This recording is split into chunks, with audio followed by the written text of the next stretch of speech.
Continuação do assunto de aproximações numéricas. Se eu der um número para você, como é que você identifica quantos dígitos significativos ele tem? Vamos pegar vários exemplos aqui. Vamos pegar o exemplo de 91, 901, 0.000901, 52.100 e 52.100. Temos vários exemplos aqui para mostrar as regras básicas. Então, 91 tem 2 dígitos significativos, por causa da regra que dígitos que não são 0 são significativos. Aqui temos 3 dígitos significativos, 901, porque a regra diz que um 0 que está entre 2 dígitos que não são 0 serão significativos. Da mesma forma, se eu tivesse 9001, eu teria 4 dígitos significativos. Agora, uma regra diz zeros iniciais não são significativos. Então, esses zeros aqui não são significativos, portanto, aqui nós temos 3 dígitos significativos. A próxima regra é que zeros finais, como aqui, zeros finais são significativos se o número contiver um ponto decimal. Você está vendo aqui o ponto decimal. Então, por causa desse ponto decimal aqui, esses zeros aqui são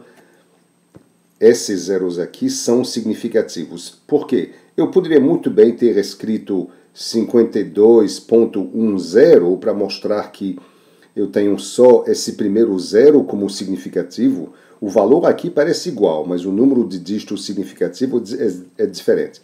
Aqui eu tenho 5 dígitos significativos e aqui eu teria 4 dígitos significativos. Agora, aqui eu tenho um problema. O último exemplo aqui, eu posso ter ou 3, ou 4, ou 5 dígitos significativos, eu não sei. Eu não sei se se esses zeros existem aqui só para mostrar que isso aqui é 52.000. Eu não posso cortar o último zero, por exemplo, porque se eu cortar o último zero, eu vou ter 5.210, mas eu quero ter certeza que esse 5 aqui significa 5 vezes 10.000. Então, esses zeros aqui são obrigatórios para eu poder dizer o que significa esse 5, esse 2, esse 1. Esse 1 significa 100, isso aqui significa 2.000 e o 5 significa 50.000. Só posso fazer isso, deixar isso claro, incluindo os 2 zeros. Mas eles são significativos ou não? Eu não sei. Portanto, aqui eu posso ter 3 ou 4 ou 5 dígitos significativos. Para deixar isso mais claro, você poderia dizer, por exemplo, este valor você poderia escrever como 5.210 vezes 10 elevado a 4. Nesse caso aqui, eu usei uma forma que deixa claro que eu tenho 4 dígitos significativos. Portanto, em algumas situações, eu não sei exatamente quantos dígitos significativos o número tem. Vamos pegar vários exemplos aqui. 9.415. Deve estar claro que aqui eu tenho 4 dígitos significativos. Se eu pegar 9.400, aqui eu não tenho certeza. Eu posso ter, devido aos zeros finais, eu posso ter ou 2, ou 3, ou 4 dígitos significativos. Seria melhor usar, por exemplo, se eu tivesse apenas 2 dígitos significativos, eu escreveria 9.4 vezes 10 elevado a 3. Aí deixaria claro. Podia usar também zeros a mais. 52.0, devido ao ponto decimal aqui, está claro que eu tenho 3 dígitos significativos. Aqui eu também tenho 3 dígitos significativos. Aqui eu também tenho 3 dígitos significativos. Aqui eu também tenho 3 dígitos significativos. Que tal aqui? Eu também tenho 3 dígitos significativos. Vamos continuar aqui. 0.041. Aqui eu tenho claramente 2 dígitos significativos. Aqui eu tenho 3 dígitos significativos e finalmente aqui eu tenho um dígito significativo. Queremos agora ver como combinar vários números, cada um com um certo número de dígitos significativos, fazer cálculo, soma, subtração, multiplicação, divisão, trigonometria e ver quantos dígitos o resultado deveria ter. E a regra básica é que eu não posso gerar mais dígitos significativos na resposta do que o menor número de dígitos que eu tenho nos dados de entrada. Então, resumindo, o cálculo que eu faço só pode ser tão acurado na saída quanto o valor do menos acurado que eu tenho na entrada. Eu inicio com certos números, a saída não pode ser mais acurada do que a entrada. Você pode ter notado que até agora eu não estou falando de casas decimais. Eu sempre digo que a gente arredonda usando dígitos significativos e não casas decimais. Lembra que no início eu tinha um exemplo de um medidor que lia 81 e que se eu mudasse o medidor para ter um máximo de 140, se ele tivesse um máximo de 14, eu ia ler 8.1. Então, aqui o número de casas decimais é diferente. No início eu não tenho nenhuma casa decimal, aqui eu tenho uma casa decimal. Mas nos dois casos aqui eu tenho 2 dígitos significativos e é isso que é importante. Portanto, nós preferimos fazer arredondamento de aproximações numéricas contando o número de dígitos significativos do que contando casas decimais. Casas decimais vão se tornar importantes apenas quando a gente faz adição, subtração, como veremos daqui a pouquinho. Resumindo, dígitos significativos nos dão independência de escala. Você vê aqui que a escala pode mudar, mas o número de dígitos significativos não muda. Para fazer cálculos, eu tenho as seguintes grandes regras. A primeira envolve multiplicação, divisão, operações trigonométricas e assim por diante. E a regra aqui é a seguinte: o número de dígitos na saída deve ser igual ao menor número de dígitos nos números da entrada. Vamos ver exemplos já já. No caso da subtração e adição, é um pouquinho diferente. O número de casas decimais, e não de dígitos significativos aqui. Então, o número de casas decimais deve ser igual ao menor número de casas decimais nos números de entrada. Isso vai ficar claro já já com alguns exemplos.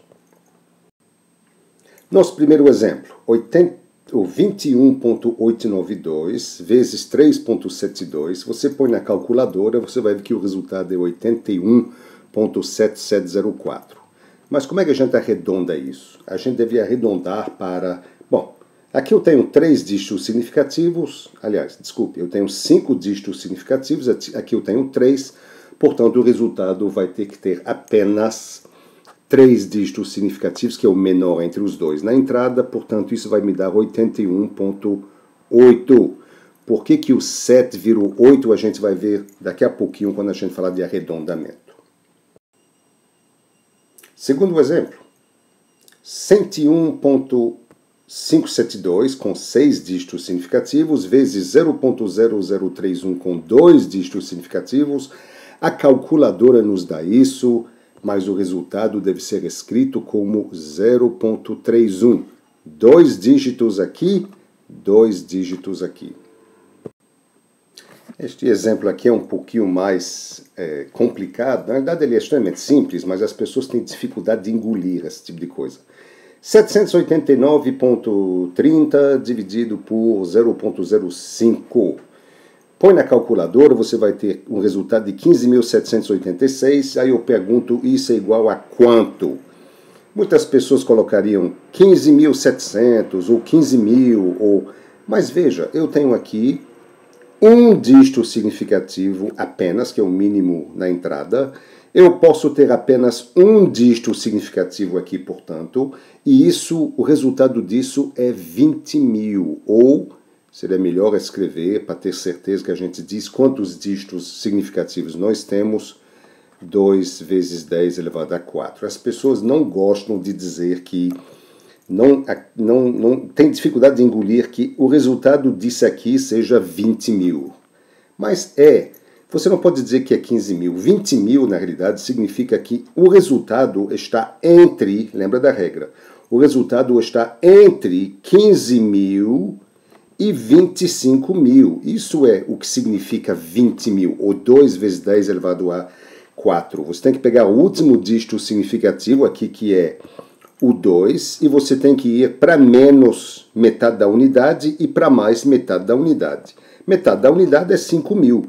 Então, o valor 20 mil aqui, ou 2 vezes 10 elevado a 4, significa um valor desconhecido que pode estar entre 15 mil e 25 mil, e a gente escreve isso simplesmente com o valor 20 mil. Isto é a aproximação numérica correta.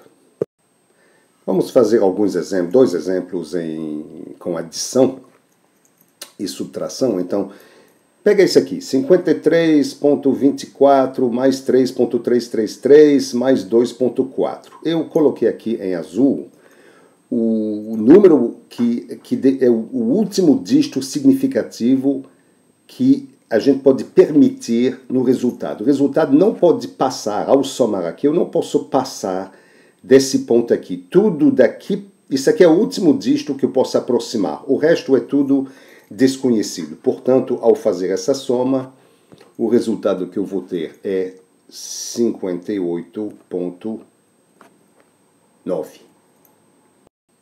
Agora uma subtração. A regra é exatamente a mesma. Eu não posso passar do último dígito significativo que eu tenho. Então, ao fazer essa subtração, o resultado vai ser 483,834. Não posso passar daqui. Aqui está o resultado final. Você viu que tanto na soma quanto na subtração, o que importa são as casas decimais para definir o resultado. Eu vou tentar explicar a regra agora, por que essas coisas funcionam assim. Vamos pegar a adição. Vamos supor que eu tenha 1,2 mais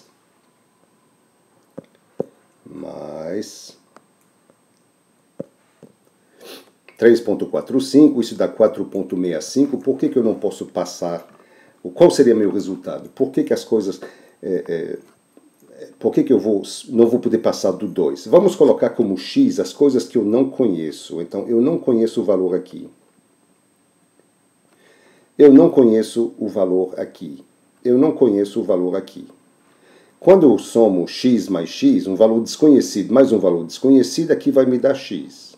O valor 5 aqui, mais o x na próxima coluna, não me dá 5 na realidade. Me dá x.